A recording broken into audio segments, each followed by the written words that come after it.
Hello, everybody, and welcome to another edition of There's a Will. We have a special show in store for you. First, I want to welcome my guest, Nicholas Richardson. Nicholas, this is, you know my friend Mike Houlihan from ASPEN AID? Indeed, yes. I've been working with, yeah. He's in Ukraine. He's been in Ukraine, been in Poland, doing very interesting things. This guy is such a great networker. Yes. And he's really... I've known him for many years. Yeah, yeah. I used to do legal work for his company here in Poland. Because he was a great, famous restaurateur, a pioneer restaurateur. But even before that, yeah, you see. And also he worked with the cable company. Exactly. He was on the board of the cable company, the first one in Poland. Time flies. Yeah, amazing. And he's an amazing guy. He lives in Aspen now. He's from Colorado, and he moved to Aspen some years ago. And when the war started, he called me. We'd been in touch a bit, you know, off and on, because we had a lot of friends in common, like yourself. Yeah. And he called me and said, after the show had been on for a while, he said, "My gosh, I really like your show. You're doing amazing things. I can't believe that you're doing a show about the Ukraine war, and this is such a significant event. I'm just happy. I hope you'll have me on sometime. I don't know what I would talk about." And he said, "But I'm thinking of starting an aid organization for first responders called ASPEN AID." ASPEN AID. Aspen, Colorado is the famous ski town, the town where Hunter S. Thompson lived before it became the really elite skiing venue in North America. But he did start ASPEN AID.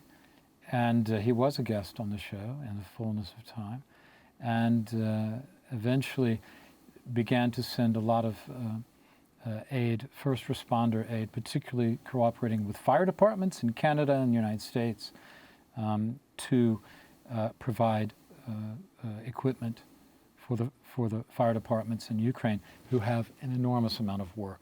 Oh, yeah, absolutely. An enormous amount of work, and they're so important, and first aid work too. So first aid equipment too, because wherever you have that kind of, wherever you have fire response, fire teams responding, fire trucks, you're also very likely to need first aid, and so he's done quite a lot with that. And in the fullness of time, he's built up quite an aid network. But then some months ago in the winter, he said to me, "Gosh, I want to do a series." I met a young filmmaker, and I want to do a series about what young people think about this conflict. So I want to get 2 kids from Ukraine, 2 kids from the United States, and 2 from Poland. And a young filmmaker, 19 years old, is putting this together. When I was 19, I didn't feel so young. I thought I was pretty old, but exactly, to us, yes. That seems young. And he's a nice kid, nice young fellow, nice young man. And he put together this film, interviewing these different people from the 3 countries, United States, Poland, and Ukraine. And it's insightful and interesting to hear their opinions, because after all, it's their world that they're walking into. Indeed. This conflict was created by, a totally different generation, a couple of generations beyond them, and they have to live in it and face it. So, what we're going to show is for this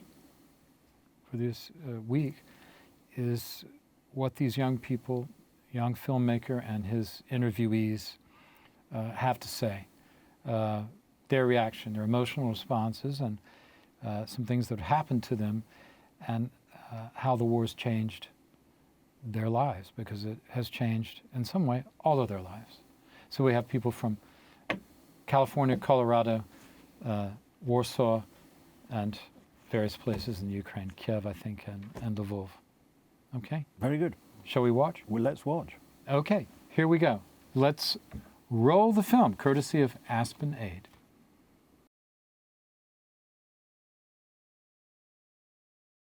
Hello, everyone. Welcome to the first ever ASPEN AID Teens Perspectives conversation between youths and young adults, Ukrainian, Polish, and American teens talking together having conversations about the war, about their personal lives, and about hopes and dreams for their future, and having it being posted publicly here on the interwebs. So, Danilo, I'd love to just start off the call, and Hannah, you can go after. Just kind of giving an introduction to who you are, what moments in the past few years have kind of brought you to where you are right now, and anything you want to share about yourself, maybe your age, and what your goals are and dreams, and we'll go from there. Okay. My name is Danilo. I come from Ukraine, from a small city in the southern part of it. I studied cybersecurity in Kyiv University for 2 years. I'm finishing my second year now. In March last year, I left Ukraine and I lived in Poland for almost a year, and now I'm in Denmark currently. I hope that all of this mess will finish. The faster the better, and I really hope that everything will turn out okay for my fellow citizens. Wow. Okay. Yeah. Hannah, if you want to go ahead. My name's Hannah. I'm 19. I grew up in Atlanta, but I've lived in Colorado for some time, and I've gone to university in Los Angeles. I studied journalism and political science. I'm very passionate about politics. I've written for a couple local newspapers in Los Angeles, and journalism is perhaps my greatest passion. I love interviewing people and just hearing about people's stories and giving people a voice to talk about their lives and experiences. So I'm really excited to be here today. My name is Milos. I'm from Warsaw, and I am on my first year of architecture here. Hi, I'm Julie. I'm from Warsaw, and I'm a first-year student at SWPS learning psychology. Amazing. So you guys are both from Poland, huh? That's awesome. Do you guys know each other in person at all, or you guys are probably just from the same country? Yeah, we know each other. Oh, yeah. Wow. Nice. Very cool. How do you guys know each other? From school. Mainly, yeah, from high school. Okay, very cool. Awesome. Yeah, just real quick, I'm kind of the moderator in all this, so I don't want to share too much about or take too much time, but my name is Luke, also from Aspen, Colorado. In the filmmaking world, telling stories as much as I can that hopefully benefit society in general, and tell stories that inspire and bring hope to people. That's kind of the goal. And also run a podcast. That's kind of why I was chosen for this role in some way, because I have a bit of experience behind a microphone, I guess. So we'll see if that pays off today. But I want to pose a question to you guys that I think will be quite interesting to hear of your perspectives on, and that is, what was your guys' understanding of both, Daniel, your understanding of the U.S., and then Hannah, your understanding of Poland and Ukraine, more specifically Ukraine, I guess, before all this supposedly 3-day war started that's turned into quite a tragedy and major story. Yeah, right. Well, I heard a lot about America, obviously, because it's a huge country and a huge part of media comes from America. I think I was very interested in it, like from a lot of movies, because I'm very passionate about films, and like most of the films I watched, they come from America, and it was very interesting. Plus, it's interesting to investigate how everything went, like the American history and its people, how they communicate together and how they work with each other. It's a very interesting topic. But before the war, it was mostly like it's somewhere very far away, and I never even had a chance like to talk to somebody from America, and never thought about it. Like it actually happened. Okay. I would say that what kind of disheartens me about the United States, especially echo chambers of media, is that we're very self-centered, not quite, I would say in kind of like an egotistical manner. We're kind of self-centered, and that can kind of lead us to have less education on other countries. I personally know a lot about the history between Ukraine and the Soviets and the sovereignty of Ukraine simply because I'm a political science student. But personally, I just think a lot of people in the United States need to further their education on places that are further away, and kind of get out of their own echo chambers of media. And I think this is just incredible because we're learning from people firsthand and not quite just from what the media is feeding us. And yeah. That's amazing. No, I have the same. I agree 100% on that. Before this whole war started, I knew it was a country, but like if you asked me what the people were like or what was happening over there, I would have no idea about Ukraine in that sense. And kind of same with Poland too.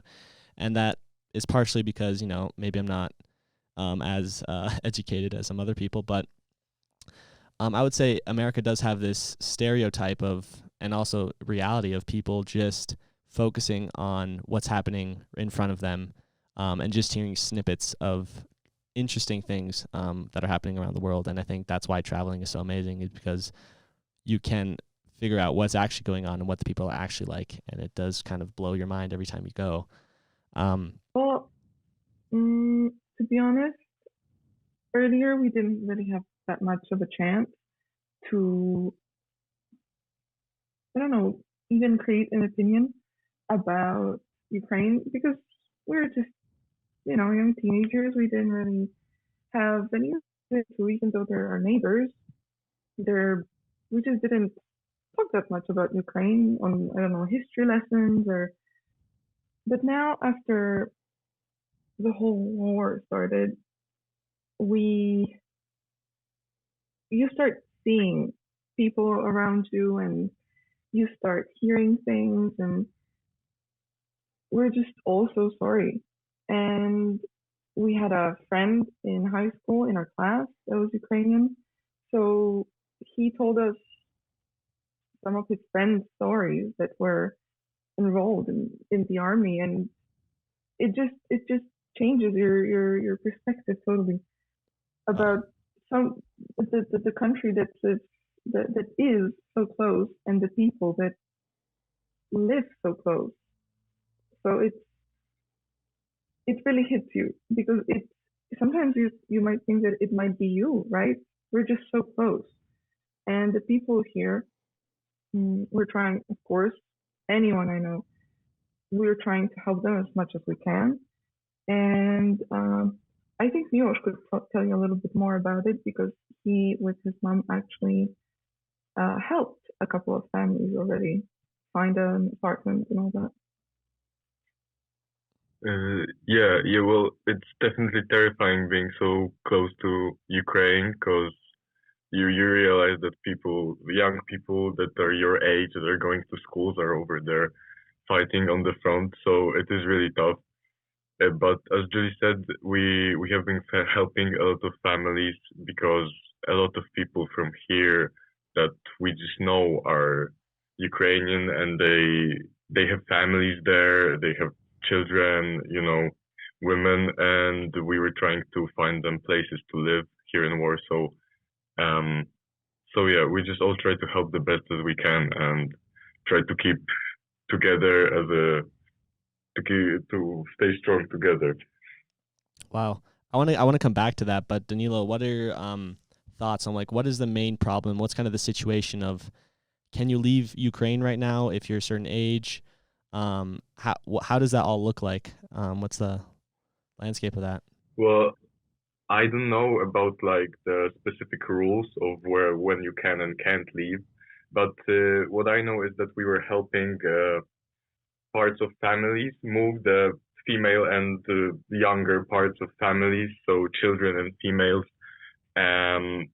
But yeah, I think there was only one adult, young adult that got here, that was a male, but he was here just to help out with the other kids and with the women. But I don't know if there are any specific rules about when can you and can't leave. Wow. Okay. And Danilo, what's your perspective? How did you leave Ukraine? How did that process work? So first of all, I'm really thankful to Milos for helping the other families, Ukrainian people. I think it's very great that you took a part in it, and I'm very thankful of all Ukrainians. Second of all, your hairstyle rocks totally. Thank you. Yeah, there are some restrictions on leaving the country. You can't leave if you're a man from 18 to 60, I guess, because you're like, if you're good for army, let's take it that way. But there are some special rules, obviously. If you're not, if you have some health restrictions, you're able to move. And I think volunteers are allowed to leave because, well, obviously they are leaving the border for a reason, and it's helpful. So, but there were a lot of people that were trying to fake it and leave like just for the sake of escaping. So I think they are trying to, restrict it as hard as they can. And I left it just because I was young enough to do this at the time. But now I'm 19, so. Wow. Uh, yeah. So how did you leave the country? Did you take what's the transportation like? It was a bus from my city to the Moldova border. I left the Moldova border for some reasons because I don't. It was closer, I guess, because it's in the southern part, and the Ukraine-Poland border is kind of further from there. Yeah, it was a bus, but I think it was just some man that like took this opportunity and took us here. Like it was just his own, I don't know, desire or something. It wasn't like official. Okay. I just wanted to say that some people like took their part in it just willfully. They just had the transport and decided that they want to help. So that's how it happened. Wow. In Poland, is the perception of like is everyone pretty much on board with helping people from Ukraine, or is there a fear that there's going to be consequences for their own family? Definitely everybody is massively on board. Everyone that they can in any way. I don't know, to give clothes, food, apartments, anyone with anything they have, they will help. It's definitely it even united a little bit the people of Poland because everybody is definitely on board. At least anyone that I know. I heard so many instances of people helping. Wow, that's really cool. Hannah, what are your thoughts on like all this? Does it seem to line up pretty much with what you've heard, or is there something that you maybe haven't heard yet? It's lined up. I mean, I study political science, so I have learned a lot about how Russia as a hegemon has invaded Ukraine and how the sovereignty has been disrupted and the ideologies behind it. I think what's really impactful is to hear from youth such as you guys, how it's kind of brought you guys together, even just in the Zoom call, and how your two countries have really found some sort of connection through this, even though it is such a difficult thing. It kind of really does show the humanity in light of conflict, and so it does line up with what I've been hearing. I think I'm kind of curious about Danilo, how have you been personally impacted by this? And then also, how did the global pandemic impact this? Like, what are some other factors that have impacted this for you? And have you had any personal impacts from this as well? Like, any family members who have been harmed by the war? Have you been separated from any people? I guess I'm just more curious about the raw human aspects of this as well too. Well, during the pandemic, most of my friends were isolated, and I was as well. So it kind of affected my social life. I closed up. I didn't leave my apartment for probably like for weeks sometimes. And at the time, my mom got really sick, so it was very hard time for me. I also lived with my grandma, and she is a person with special needs, so I had to take care of her on myself. And then when the war started, it was a very huge bad thing for me because I didn't really want to leave for myself, but it was rather a question of her security. Like, we thought about things about uh, we heard explosions, bombs, and in such situations you have to go to a bomb shell. And the nearest one was like in 15 minutes of normal walk. But since we are with a person that just can't go that fast, it was scary. We were very scared of anything happening to her. So it was the main reason for us to leave.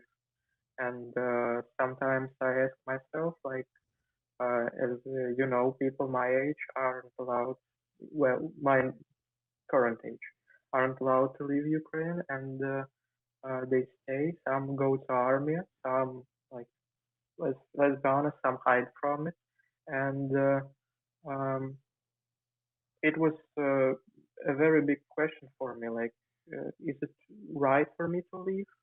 Do I have such right? And a lot of thoughts, conflicting thoughts, gone through my head. So obviously it affected me like pretty much, and I'm quite distant from basically everyone that my friends, my uh, classmates, some pals from universities.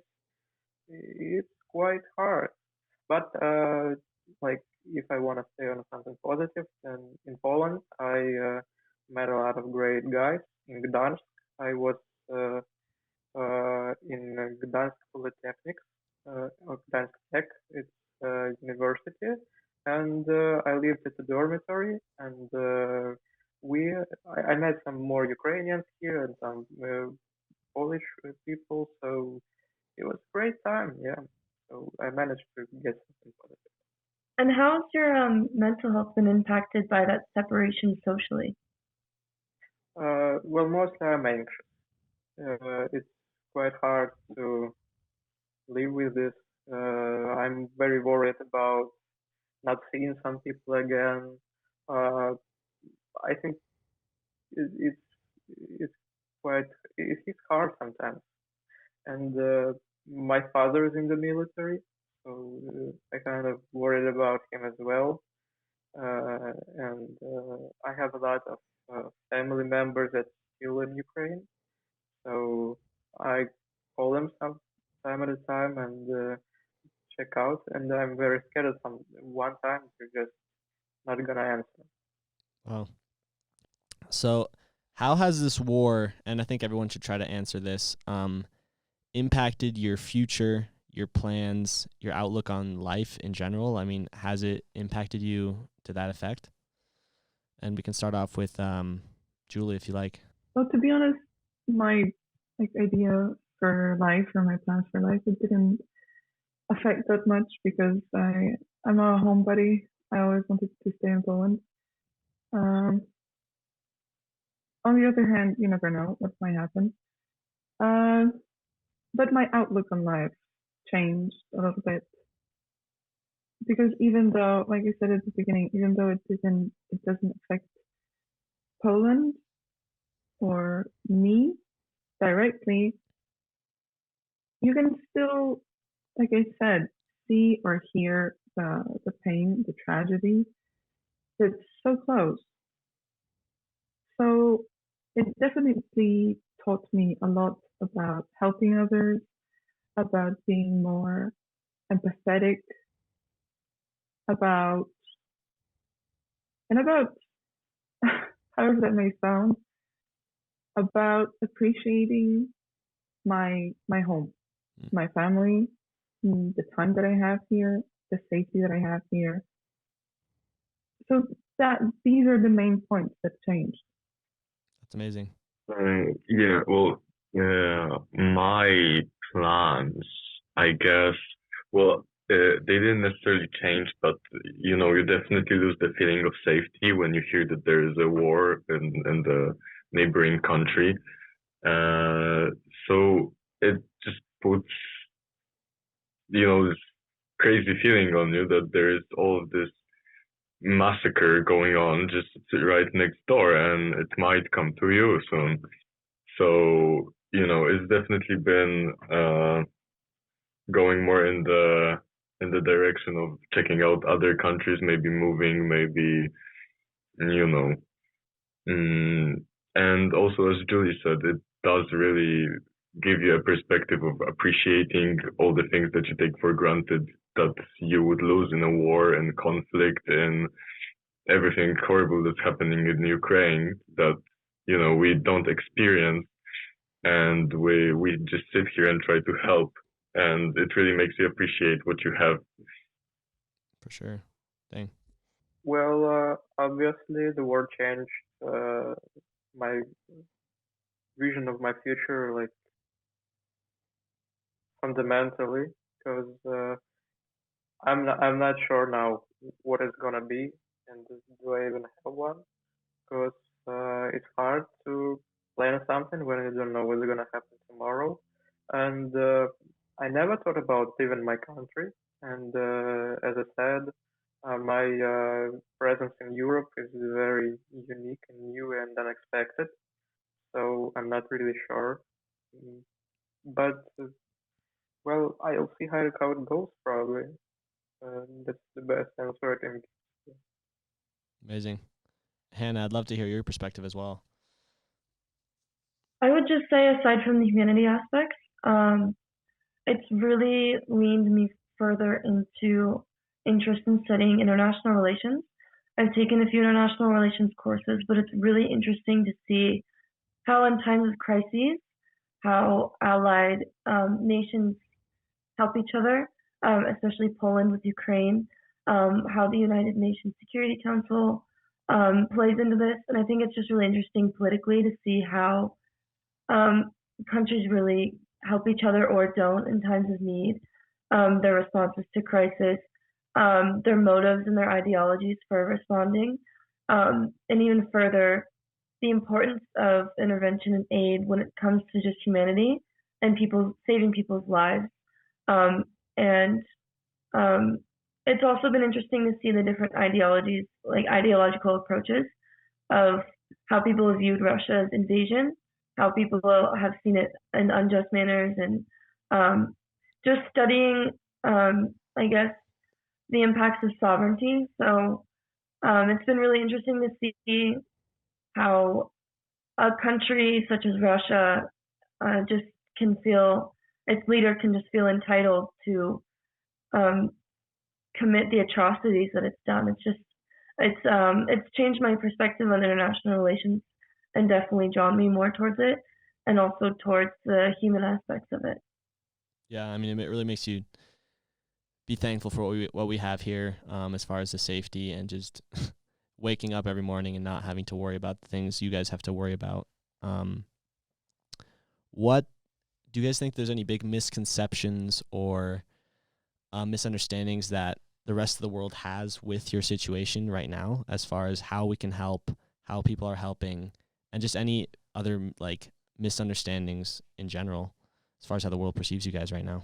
I don't really know how it looks in other countries, but I know that here in Poland, we are often, I don't know, cynically viewed as, I don't know, a little bit of lazy people, a little bit of people that just don't accept people from another countries, and just like fundamentally to the core, Polish, that we don't accept any immigrants or that we don't really help. I think that that's the like the funny view of Polish people. But and I'm not okay with that because now, as we see, we're really trying our best. Everyone is trying their best to help as much as they can, and just everyone around is very, very shaken by every news we get, every I don't know, every news story we hear. Everyone's really trying. Everyone's empathetic. Everyone sympathizes. Everyone feels it really, even though it's not us. We can feel it psychologically. It just always somewhere in the back of your head that you know. For instance, in Poland, um, some time ago, everyone knows, of course, that the date of 1 year since the war began was, and everyone in Poland, every person I met, that was the first thing they told me. Hey, do you know? Do you remember? Did you already, like, I don't know, think about it? I don't know, what do you think? What are you doing? Everyone I met that day, everyone remembers. Everyone thinks about that. Wow. Danilo, what do you think are the best ways that people in Poland can help people in Ukraine or neighboring countries, but then also how can people best, like from other continents, be helping Ukraine at the moment from your perspective? What do you think is the best way for the world to help? Well, in Poland, I think the best you can do is try to help them get on their feet, or on their feet, so they can, manage themselves. So, like, try to find them an apartment for a good price, and a job. That's, of course, because it's hard for Ukrainian people to get jobs here. So that is very important. Yeah, I would say like places to live, apartments, which are like a really high demand all across Poland, especially in Warsaw, and jobs. I would say that those are the best ways that people could help in Poland. Of course, things like just buying necessary items for them and stuff is of course great too. But I think that could be the kind of help that people from outside the world, from like other continents, as you said, could be doing. And here I think we should focus on, establishing them, because they are going to stay here for, a while, and they need to sustain themselves and work. And yeah, I think the best thing to do is to make them try to help them become autonomous here, and just live here normally. And Daniel, what has helped you the most personally, as far as help from either Poland or neighboring countries, or from overseas? Well, people helped me a lot. It was volunteers that helped with housing, helped with with food or items that are needed at the time. And in Romania, I've been here for 2 weeks in a small. I don't know, is it really small? But there is an organization. It's called the Mission, and I met some American volunteers here, and they were just one of the greatest people I've ever met in my life. And the fact that they came overseas here just to help people that are in need is just great. But I'd say every help is important, and I'm really grateful for people of Poland. Like everyone I've met was super polite and welcoming, and I can say pretty much the same about any other country I've been to. Um, any help is important. Information, like providing information, because people are lost. They don't know where to go, and they need some guidance. And when you're here for them, it's sometimes it costs much more than any money in the world. And uh, I don't know, like everyone's part, even the smallest part, is super important. I think the unity of the world is what makes it really great. This is this is very important for me. That's amazing. And you mentioned people coming over from overseas. Do you have any more? Do any of you guys have any more specific stories of just like being helped or helping people that you think would be interesting to share? Be really cool to hear. Well, I helped with my family. I helped set up the family of our friend. We have a family friend of ours for like more than a decade that is from Ukraine, and she has a big family in Ukraine. So we were helping her set up here, and like as I said, find a flat, buy things for them at the start. But then we got jobs for them, and now they are living on their own. Of course, they're still enrolled in some like helping programs that get the really important stuff like a bed or a washing machine or stuff like that. But yeah, that. And then when you guys are like interacting with each other, do you guys speak English mostly, or how does that dynamic work? Well, not many people knew English from my experience, and my mom was trying to teach herself Ukrainian, so she was just mostly trying to communicate with them in Ukrainian, but not really English from my experience. Okay. Has that been a big barrier then, the language barrier? Or how do you guys manage that? Well, yeah, a little bit actually, because there was like I told you that they were like younger people there, like we was trying to do something nice for them, like bring them a console or like try to go out with them somewhere, but it's not so easy with the language barrier. Daniel, does most of your like friends, do they know English as well, or are you kind of a unique case as far as being able to speak English as well as you do?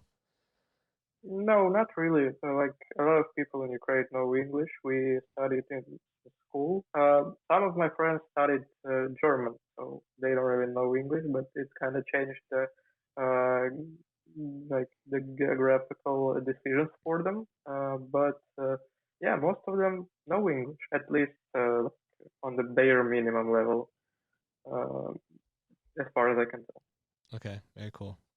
Well, my grandfather got me also a little bit involved in what he's doing. He's working with an organization called Alliance for Innovation, and they have this project for Ukrainian soldiers that are amputees because of the war, and they are trying to get them into Poland, not all at once. I don't know, maybe one by one or a little amount, a little bit at one time, not too many people, but they're slowly but surely trying to do that. They already, I think, finished doing the prosthetics for 2 people. They also provide them with like exercises and rehab to learn how to operate with these prosthetic arms or legs.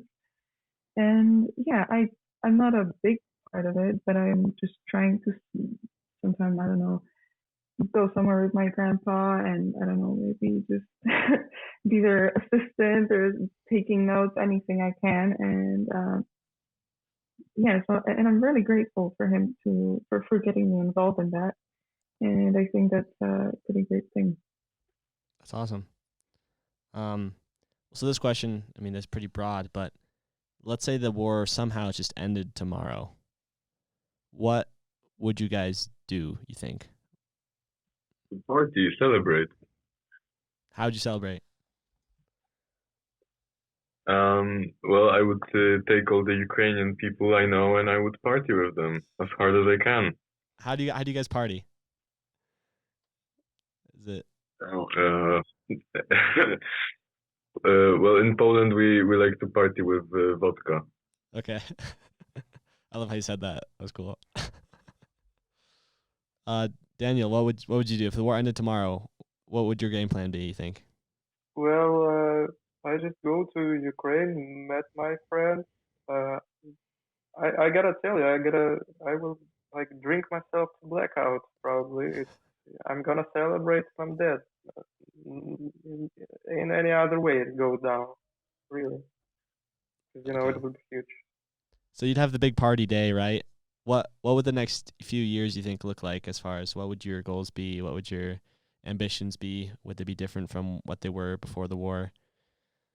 I think to help to rebuild my country, because a lot of infrastructure is destroyed, and a lot of things don't work now. So it's a lot of work to be done, and a lot of things to be a part of. So the next couple of years would be really interesting, I'd say. What do you love about your country so much that you're willing, even though it's destroyed and gone through and going through this terrible thing, to go back and want to rebuild it? Culture and people, I'd say. The most important part is culture and people, like history and guys that I've met and guys that I've never met. Uh, this is what makes Ukraine Ukraine. Mm.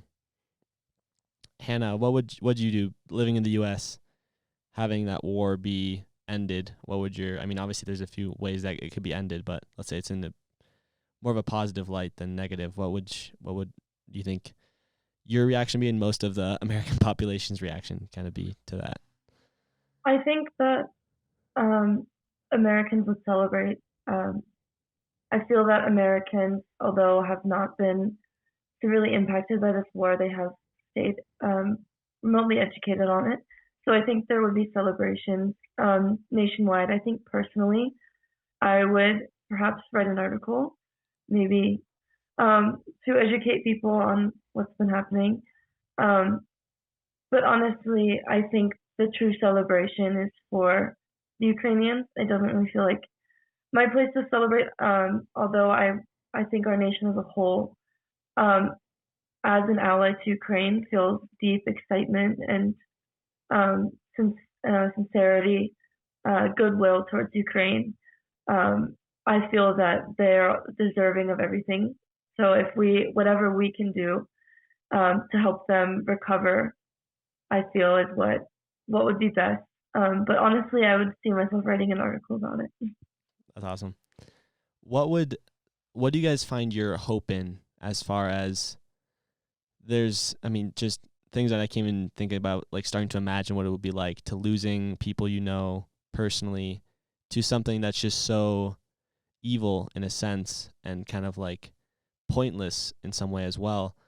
What do you guys find hope in when those things happen in your life? What do you lean back on? Family and friends. Okay. And what way, how does that dynamic usually work? Is it just comforting each other, or just being there with each other? Or? Just being there for each other, just listening to each other. When real tragedy strikes, there's nothing another person could do to help other than just listen to you and hear you out. Danielle, what about you? What have you leaned back on?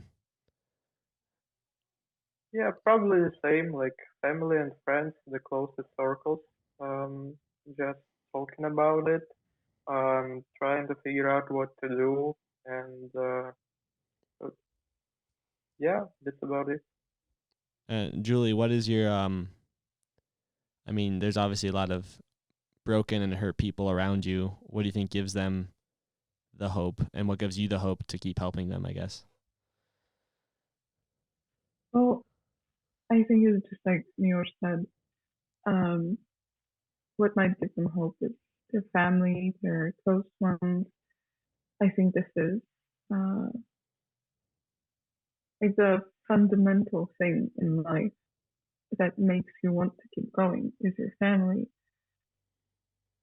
And I think that also the need to maybe go back to their homes, because of course they have homes here, but they're not their real homes. They want to go home to Ukraine. So probably that, and I don't know. You can just try to imagine, you can try to think about how they might feel, what might drive them, but I'll never know unless the same thing happens to me. I'll never really be able to comprehend what they're going through and what makes them go on, what makes them, I don't know, not get totally, I don't know, depressed or just break apart, really. And I think that it's like Milo said, it might be family, it might be wanting to go back home, it might be the belief that it'll end well, maybe, or hope rather than belief. Do any of you guys have like faith as far as like a higher power or something like that? Is that ever been like come up in your head as far as, you know, thinking about what the future's like and why things are happening? Does that ever come into consideration as well? Like religion? Yeah. Oh, well, I'm not religious. So you don't really think about, you just, yeah, okay, so you just rely on family. And because, you know, from my perspective, Yeah. if something like that were to happen to me, I feel like, for me personally, that's one of the big things I would either question or heavily rely on. So I'm just seeing if you guys have any parallels to that thought process as well. Well, of course, I think that Danilo, I don't know if I'm saying your name correctly, so sorry if I botched it, but I think it's your question to answer, but just quickly, I'll also say my what I think. That was one of the first thoughts. Is like, why is that happening to them? Why does such thing even have place? It's just really, really, really depressing and saddening, and you just don't understand it. Okay, so for the last question, I guess, for ending this off, I would just love to hear all your guys's either something you've learned or something you would just like to tell the rest of the world. I'm not sure who will see this, but especially maybe people around our age, young adults in this world. What have you learned that you want to share, or what is something that you've been told that you think inspired you to keep going or stay strong? I just wanted to say I think it's really vital that more conversations like this are held, especially among youth. I think it's very educational, especially, again, Americans can be stuck in a very ethnocentric echo chamber, not opening their mind to things outside of their own nation. And we can see that happen in the media and or biased media. And I think it's just really, really important for people to get educated in a manner of just talking with others in a civil manner like this. And also, I think it's really beautiful how humans can connect all over the world over the common ground of just morality and humanity and good intentions. And I think it's really important for people everywhere to do things like this. And I really enjoyed speaking with you guys today. And it's really warmed my heart to see how you in Poland, Milos and Julie, have just really had that empathy for Danilo. It's just really warmed my heart. So, yeah. Well, I think that the lesson here is that people should stay united as this, and that uniting like this and helping each other is the best thing we can do, and we should keep doing it, and we should keep being united and, like Hannah said, talking and getting educated about the matter and just helping as best as we can. Yeah, I absolutely agree. And I think that it also, I hope that people around our age, I hope that they won't have their minds closed to helping or whatever, prejudice they have, because there's no reason for it. We are all people, we are all human beings, we are all really the same. So, like Miles said, like Neil said, we have to stay united and together, and we have to be empathetic. We have to be grateful for what we have, and we have to help the ones that don't have it.